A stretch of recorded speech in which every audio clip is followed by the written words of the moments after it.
Баршаңызға сәлем. Бүгін біз сіздермен үй жағдайында 3 түрлі суши дайындап үйренеміз. Ең бірінші суши роллы, жареный суши және де цезарь сушин дайындап үйренеміз.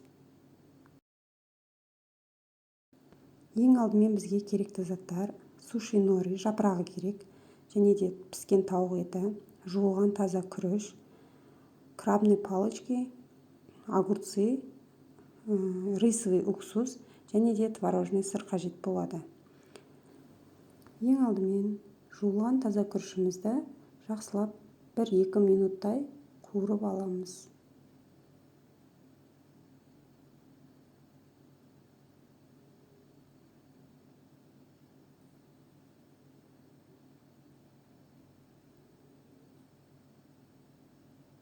Осы қуырылып жатқан күрішімізге жарты шай қасық тұз салып, жақсылап араластырып, үстіне су құйып, піскенше бетін жауып қоямыз.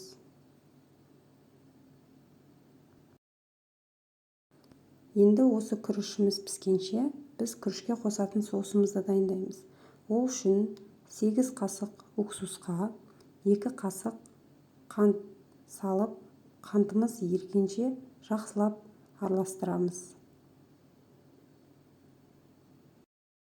Енді сушиімізға салатын салмасын дайындаймыз.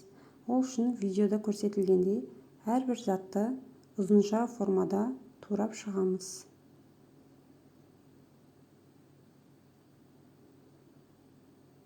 Өз қалауларыңыз бойынша басқа да заттарды қолдансаңыздар болады. Мысалы, жұмыртқаны қуырып, салмасы ретінде салсаңыздар да болады.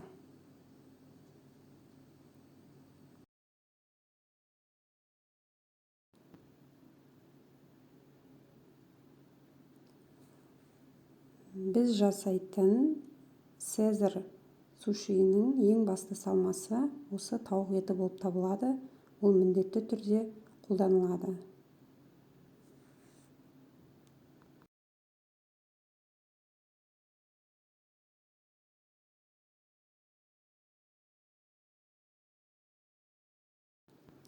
Енді осы піскен күрішімізге ыстық күйінде соусымызды құйып, жақсылап араластырамыз. Күрішімізге соус жақсылап сіңуі қажет. Сушиді орау үшін бізге осындай ағаш орауыш қажет болады. Ең бірінші біз ең қарапайым суши роллы жасайтын боламыз. Ол үшін видеода көрсетілгендей күрішті домалақ пішінде алып, және де оны осы суши нориміздің жартысына дейін жақсылап шұқалап жайып шығамыз.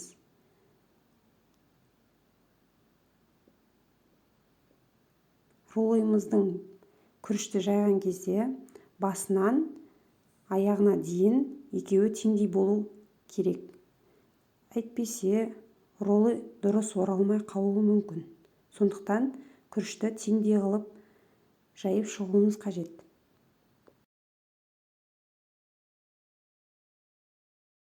Видеода көрсетілгендей салмасын сәл ортаға қарай салып шығамыз.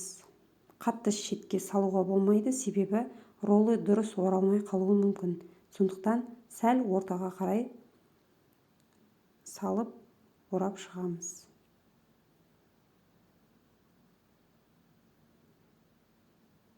Жақсылап қысып ұстап тұрып, роллымызды ораймыз.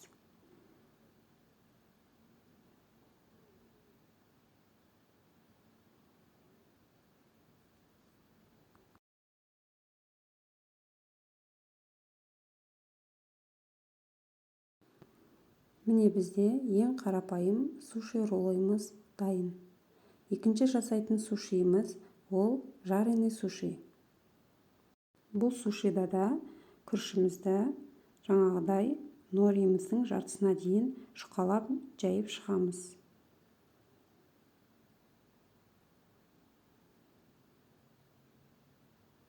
Салмасын өз қалауларыңызша салуға болады.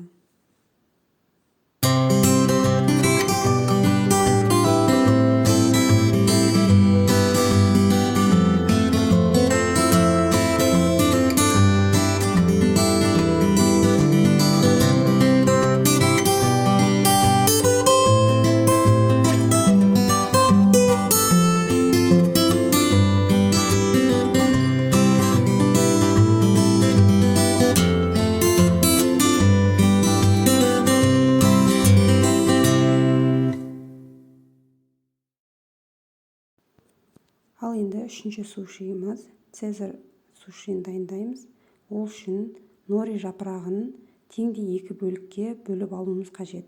Осы жарты бөліктің жартысынан бастап күрішті ақырындап жайып шығамыз. Күріштің жарты бөлігі сыртқа шығып тұруы керек.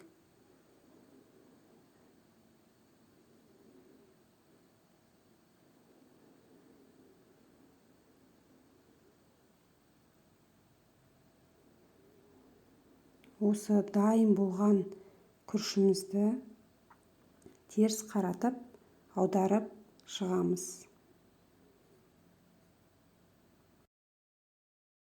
Осы аударылған беттегі норидің жартысынан бастап салмамызды салып шығамыз.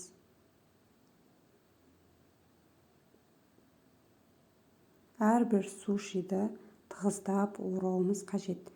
Әйтпесе ол бос болып қалса, қуырылған кезде дұрыс қуырылмауы мүмкін.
Енді осы дайын болған сушиларымызды шетінен қуырып шығамыз. Ең бірінші біз жареный сушиімізді қуыру үшін бізге кляр қажет. Ол үшін біз жұмыртқаны, ұнды және де панировочный сухариді қолданамыз. Ең бірінші видеода көрсетілгендей жұмыртқаға аунатып, одан кейін ұнға аунатып, қайта жұмыртқаға аунатып, ең соңында панировочный сухариға аунатып, қызып тұрған майда осы дайын болған сушиімізді қуырып аламыз.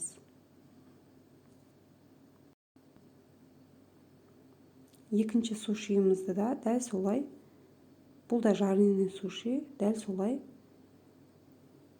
жұмыртқаға, ұнға және де панировочный сухариға аунатып, қызып тұрған майда қуырып аламыз. Көп қуырудың қажеті жоқ, тек қана 1-2 минуттай ғана қуырсаңыздар жеткілікті.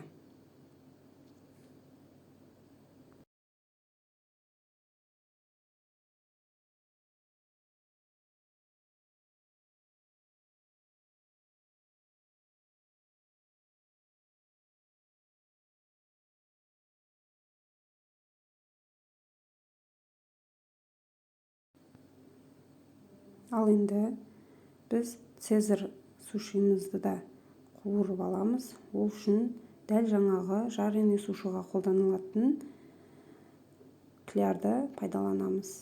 Цезарь суши жареный сушиға қарағанда жұмсақ болады, сол үшін оны ұқыпты ұстау қажет.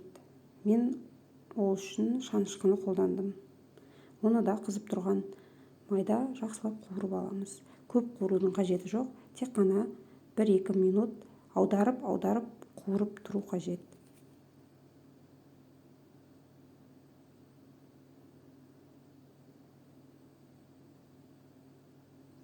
қатты қызартудың қажеті жоқ.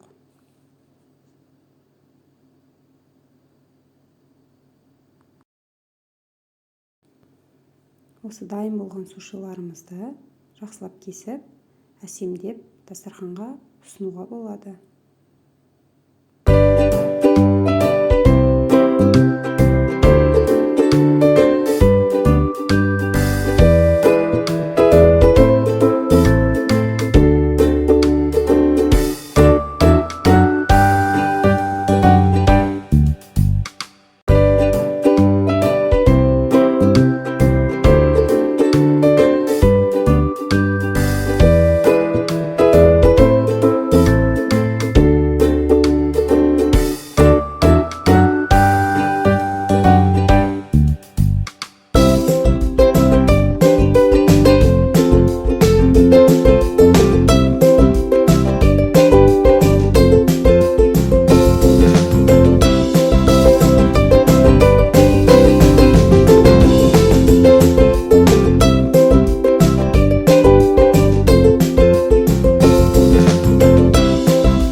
Сушиларымыз дайын. Міндетті түрде жасап көруге кеңес беремін. Астарыңыз дәмді болсын.